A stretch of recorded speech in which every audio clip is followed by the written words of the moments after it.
Greetings and salutations, friends, and welcome to Ultimate Admiral's Campaign Game Mode. Or, well, I feel like calling this a campaign is a little bit more generous than what I'm willing to be right about now, to be honest. Quick battle generator is probably closer to the truth, as you can't even move your ships around the map at the moment. All you can do is you can move them between the various bases, and that is that. For example, I can go to Bremen here, I can click on move ship, and I can move this up to Helgoland right there, and that's it. You can't order them to patrol sea zones, you can't order them to intercept enemy shipping or anything like that. When you end the turn, a series of missions are randomly generated for you, depending upon your relative strength between the combatants in the war and their positioning. So, well, Game Labs did promise to release a campaign before the end of the year, and they have. Sort of. Anyways. It is extraordinarily early on in development. You do have a finances part of it, although again, you get a amount of money each month which you can use to build a large shipyard, to spend on crew training, transport capacity, tech budget, and so on. But there's no way you can affect this beyond the transport capacity. If you build up enough transport capacity, you will eventually get some bonuses to the annual economic growth, meaning that you will eventually get more money, slowly but surely. But there is no politics, there is no peacetime, there is only the war campaign between the German Empire and the British Empire.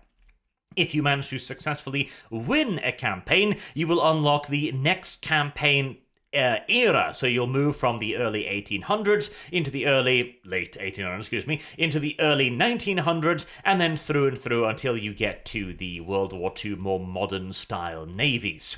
You do have a research tree. It is equally relatively bare bones at the moment. Submarines and naval tactics are both work in progress, but the rest of the stuff, like the engines, guns, armor designs, most of the stuff you could already play with in the full ship designer is available here. The way this works is that once you are researching a thing, it takes X amount of months to finally finish it. You won't actually know how long it'll take before you are fairly far along on the developmental process. You won't even know what you are actually unlocking until you're reaching a higher percentage. So right now I've got 9, 10, 11, and 12-inch guns unlocked, and I don't know what I'm researching right now. Currently, we've got 2 technologies just about ready to pop, which we will look at next turn. You can also build new ships, and you can scrap old ones should you choose to do so. And you can also play around with the crews a little bit here as well. The crews will gain experience over time as they engage in combat, and you can also give them a base level due to training. So let's hit the end turn button there, and we get new technology in shells, armor-piercing cap, which gives plus 10 shell penetration, and we get gun cotton, nitrocellulose or gun cotton, which gives a little bit of extra effects there. And then you can see it generates some quick battle missions. Before that, though, let's have a quick little look at the ship designer right here. Currently, I've unlocked the first next level of the dry dock, so I can build up to 10,250 tons right now. But that is heavily controlled by the various classes. Unfortunately, you are not allowed to really customize the weight of the smaller ships. So the armored cruiser is bound to 3,500. You can't put it up to like 5,000 or something. Light cruisers at 2,500 and torpedo boats at 200 tons. Pretty severe limitations, most assuredly. And then you can see the usual components. I've unlocked the next tier of steam engines, so I can slap that on. A balanced rudder. I've got a citadel upgrade I can slap on, and I've got compound armor. I also do believe that once I slap on a cannon here, we'll see the gun upgrades. Right, so you've got the standard shells, heavy, light, standard ammunition, and then we've got, did it not add in gun cotton yet? That's interesting. I suppose it unlocks, there it is, there we are, gun cotton, right. And the other one was just a 10% increase to armor penetration, so I can choose here between black powder or gun cotton. Now, later on, there will be a lot of interesting choices here, but for right now, gun cotton is better than black powder in most respects, really, but without a whole lot of tonnage to play with, the only ship I've customized so far is the Thor here, the Thor. Because, the Germans need bigger guns. At the start of the campaign, you can choose between going with the historical ship navies at the time, or customizing your own. Customizing is obviously going to be a hell of a lot more effective, but dealing with the limitations of the navy at the time is also kind of fun. So, what do we got here? We've got a ambush where we have a bunch of torpedo boats against 2 heavy cruisers and a light cruiser. That is not the greatest of fights, or a convoy. Stands to attack a small convoy, which is lightly defended by a heavy and a light cruiser with 2 of my own light cruisers and transports. Nothing particularly exciting. Let's have a look at this one. You can choose to battle or auto-resolve. The auto-resolve is weird, to put it rather mildly. Smoke to the northwest. Okay. Start heading in that direction then. For example, the auto-resolve tends to assume that ships will be able to limp away. And if you get ambushed by a bunch of torpedo boats, the auto-resolve is your only hope, really, because torpedo boats are still really, really, really goddamn difficult to kill in this current iteration right here. Let's see if we can find ourselves some transports to potentially annoy a little bit by our 2 light cruisers. Convoys sunk in these missions will come in addition to the potential convoys sunk just by your general deployment. Smoke spotted in the west, right? Continue chasing off after them. And there the time dilation just took a massive ass dump, which means I'm in range of something that can probably fire back.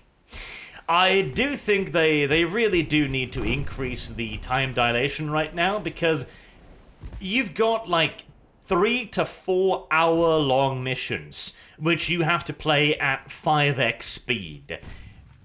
That can take a very, very long time. And, well, I'm getting unlucky right off the bat there with the enemy being able to hit me. In this campaign, since you're up against the British Navy, your ships are just going to be straight up worse. Just straight up worse. No question about it. The British cruisers have more tonnage, they've usually got better engines, they've got torpedoes, they've got 152mm guns, whereas I've only got 127mm. It's a little bit of a pain in the butthole, but, well, and that is the limitations you're just gonna have to work with. Let's pop a little bit of smoke here, and honestly, I'm not interested in playing with the cruiser or the heavy cruiser at all. I want to see if I can find some transports to bully, really. Except I'm getting RNG'd to death rather awfully here. They should only have a couple percentage chance of hitting me at best, and I've already taken 3 good hits, which is rather tragic. No transport spotted yet either, which is even worse. 4th one, great. I don't actually think I've landed. No, I have landed a surprisingly good hit on the Sydney there, actually. There's the transport ships. Now, I would really love to have some torpedoes here to expedite matters a little bit, but unfortunately, the, what were these? I don't remember the class, but unfortunately, they don't have any torpedoes whatsoever, which is, not great. They also have absolutely awful gun placement to the point where most of my 127mm can't even fire despite being broadside onto the enemy, which is absolutely fantastic. Just totally great. Alright, screw the enemy warships. I ain't sinking those in anytime soon anyways. We're just gonna start picking on the transports.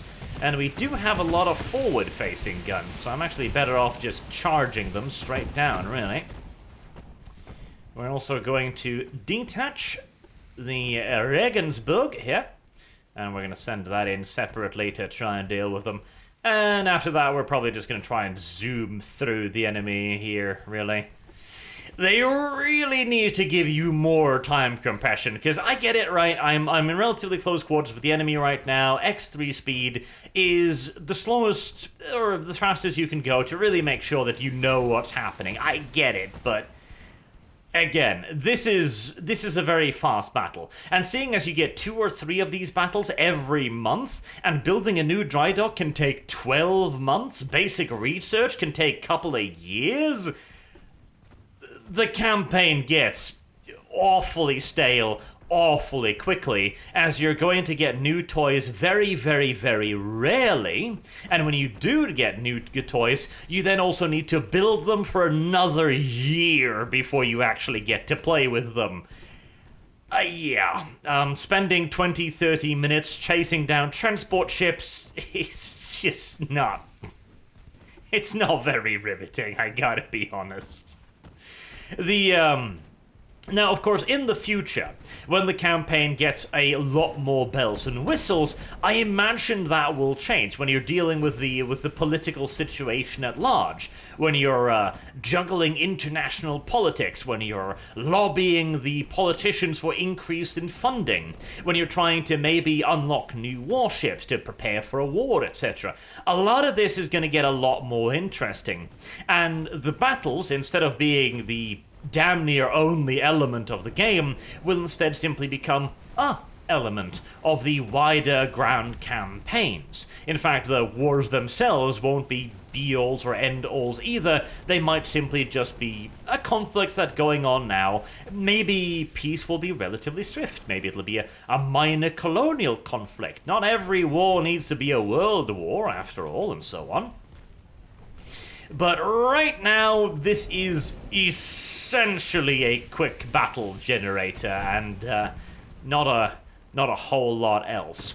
Now, let's talk a bit more about the. Oh, by the way, they've bound the rotation keys on really weird. So if I want to rotate right, I gotta press left, and if I want to rotate left, I gotta press right.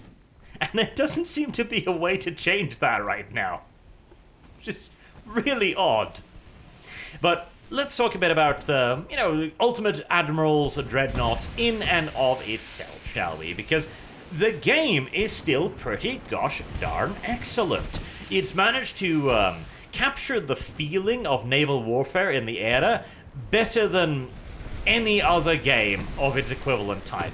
And crucially, it manages to do something that Age of Sail completely failed to do, and that is to actually represent the warfare as long-range, lengthy engagements between not particularly accurate warships, just tossing thousands upon thousands upon thousands of shells at one another, desperately hoping and praying that some of them will actually hit.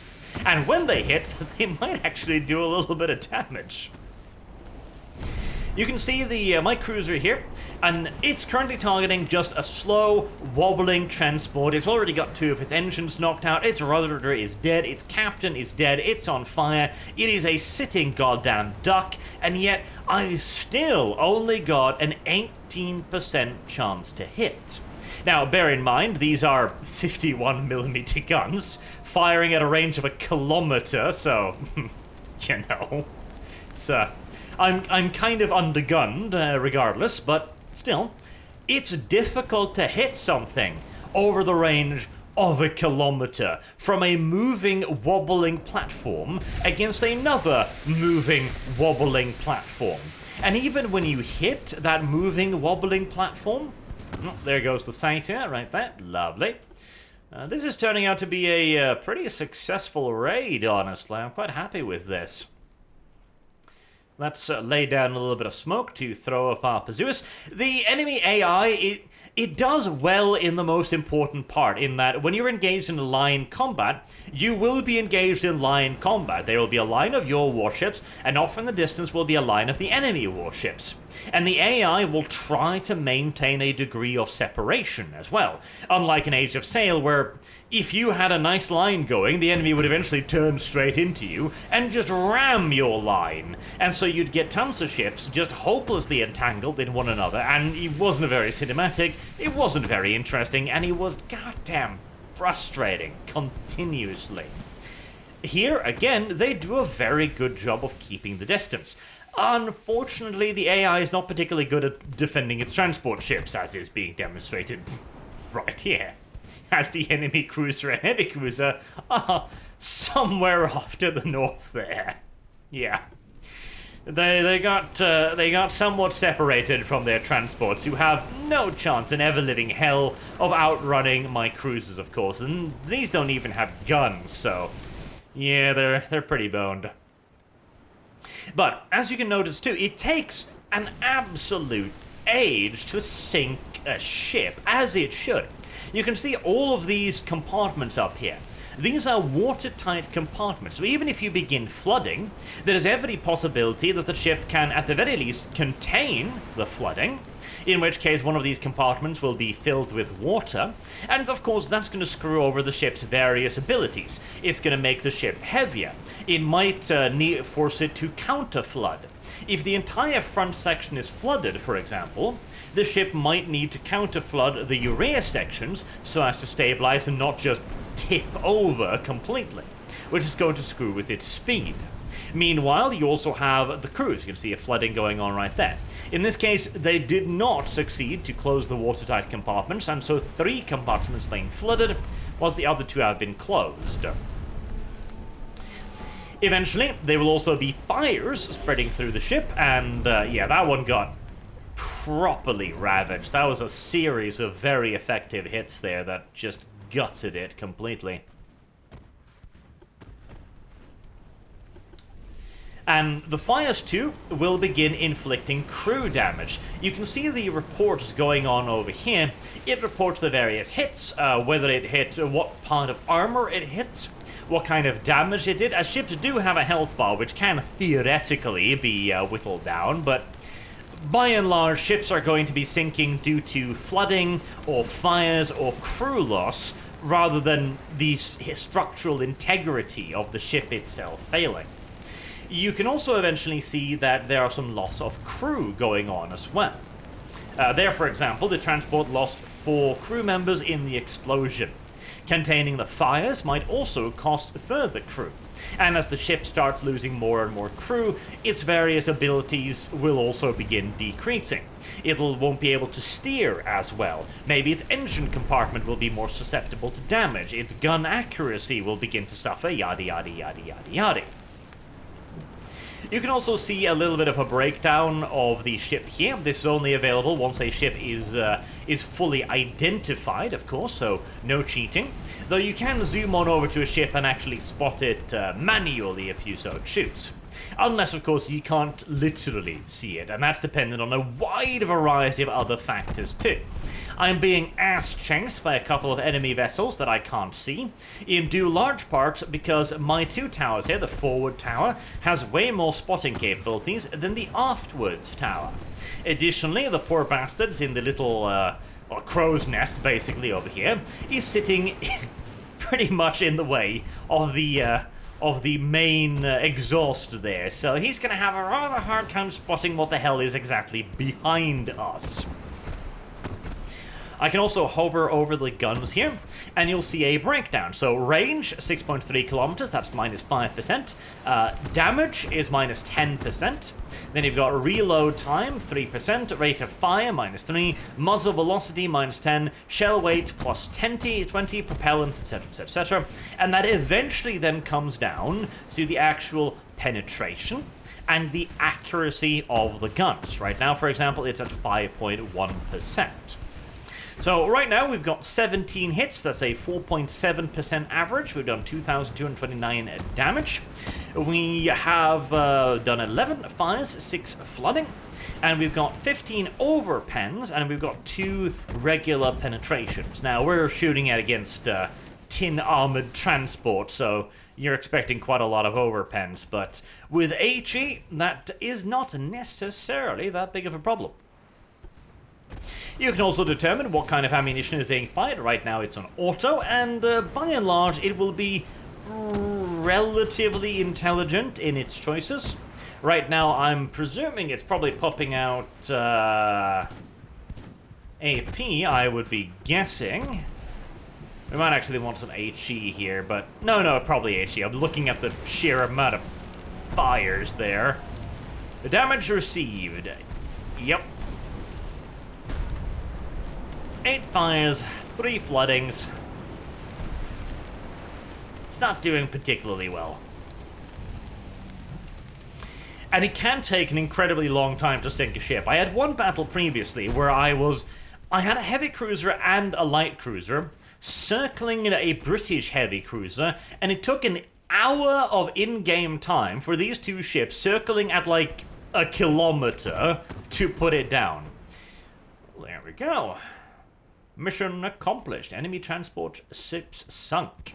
But we're going to continue, and we're going to sink the last transport as well, because I'm greedy like that, and this gives me an excellent opportunity to just waffle on about the game a little bit. The base mechanics for the ship combat is really quite excellent. It does have some weaknesses, which I'll hopefully be able to show in a moment with the torpedo boat, as the way the game calculates hit chances. This is one of those problems which I don't know if there's necessarily a solution to.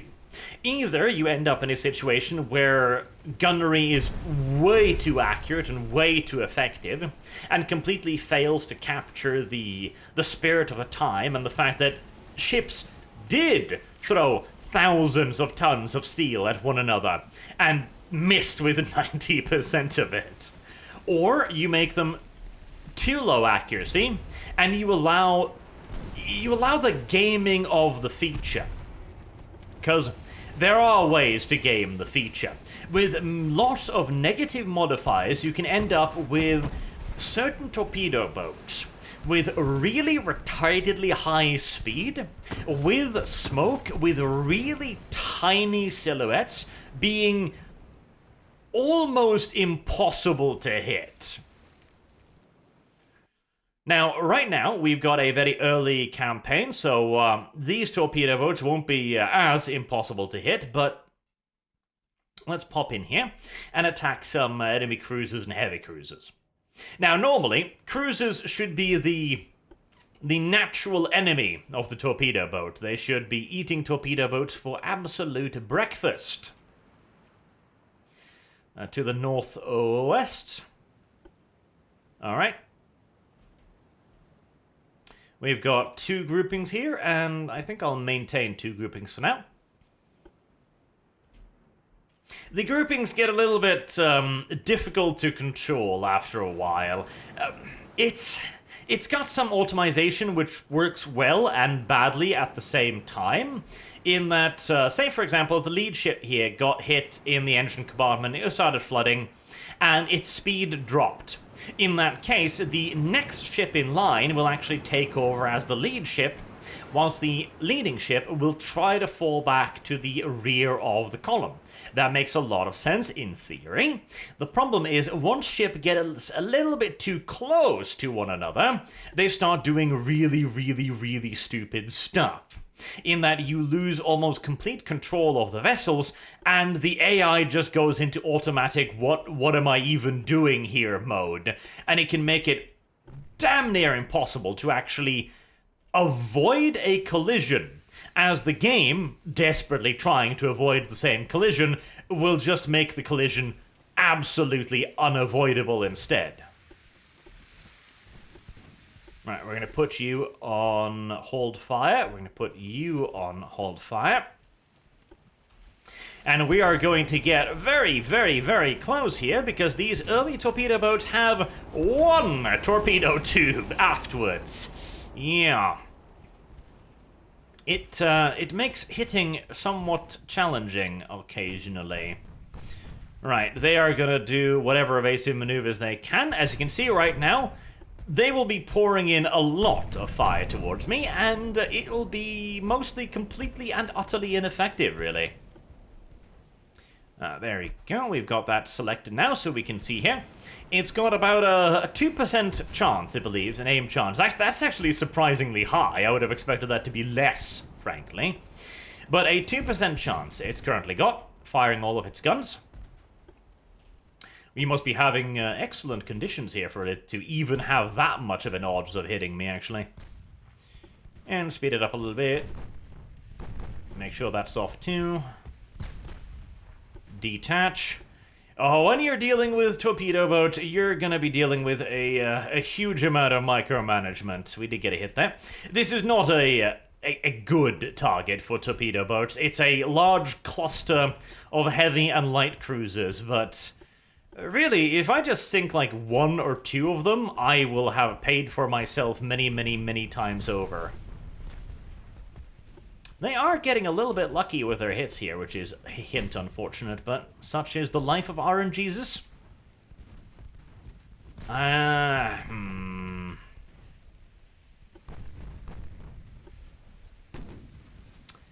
This isn't going to be a good torpedo shot, but I'm probably just going to try and get close enough to fire this one, and then I'm going to try and save this one here. An enemy torpedo. The AI is much better at using torpedoes than your AI is. Hilariously so. To the point where they're almost impossible to dodge. They will give you perfect deflection 99% of the time, and only really hard maneuvering like that will have much in the way of chance of saving you. Yeah, this is going to be a dreadful torpedo shot, but we're just going to try and get this one out of there now. Alright. We should be having a torpedo fired here any second now. Come on, come on, come on, come on. Seriously? Why? Okie dokie then. Right, change target, and, I am kind of surprised that didn't fire. I'm very surprised that didn't fire, actually. I'm very surprised that didn't fire. Okay, we'll change over target to the other heavy cruiser then. So far, I've done more damage with the guns than the torpedoes, which is not ideal. There you go. That one was pretty good. It was fired a little bit early. It'll only hit its front section, but that might just be good enough. There you go. That's a pretty good hit. It's going to take for absolute ever to even think of reloading these tubes, so that torpedo boat is just gonna hoof it the hell out of there.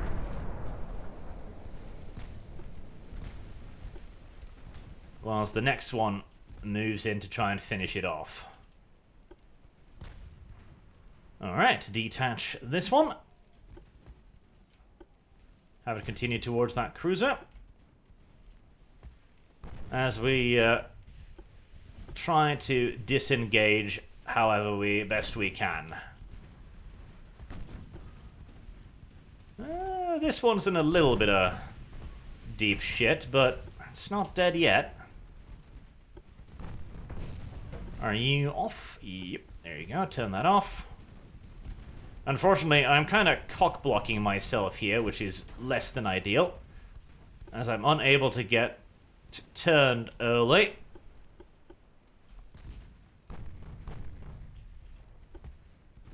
Right, make sure you've got the correct one selected. We're going to continue this turn, and we're going to get a bit closer before we try to fire this torpedo. Again, it takes a lot to sink a boat. I'm taking too much damage now, probably, so we're going to start with a hard turn. That was an excellently timed torpedo, which is probably going to hit me. Again, this is one of the big disadvantages of playing the Germans early on. You don't have torpedoes on most of your ships. None of your heavy cruisers have torpedoes. None of your light cruisers have torpedoes. Everything the British have has got torpedoes. And when you're dealing with a maximum range of 9 kilometers on your own torpedoes, yeah, that's a little bit of a nightmare. Detach that. Especially since your torpedo boats aren't actually all that much faster than the enemy either, of course. Alright, that torpedo was dreadfully aimed and never had any hope in everlasting hell of hitting anything ever.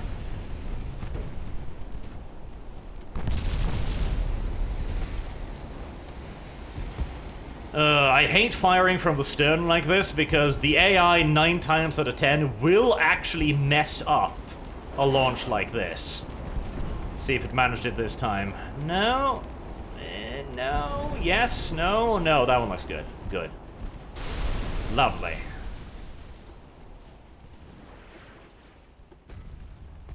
Oh, and it had another torpedo as well. Well, sucks to be me, I guess. At least that heavy cruiser is going down.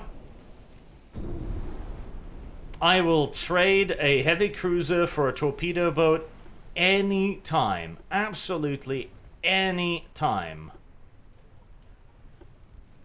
I might want to just call it quits here. Oh, did that?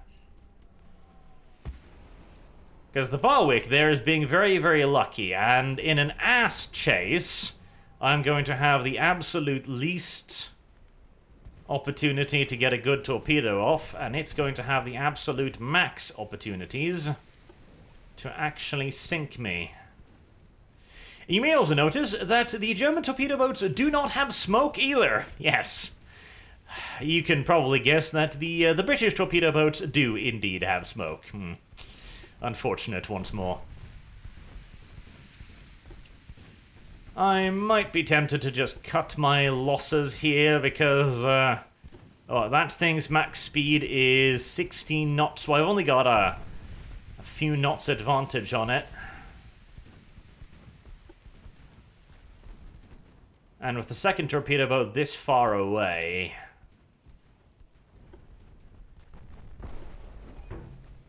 yeah, no point.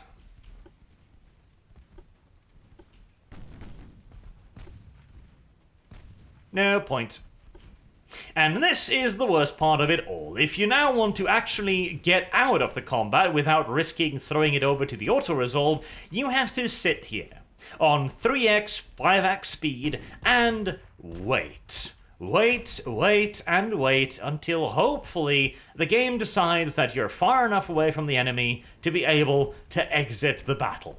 It is a massive pain. It's not particularly fun. It's certainly not engaging, and I'm not going to put you through it. So we are just going to leave that, and that'll sacrifice another torpedo boat to the gods. But 2 torpedo boats for a heavy cruiser, I'll take that. A lot of these missions, too, can be pretty awful.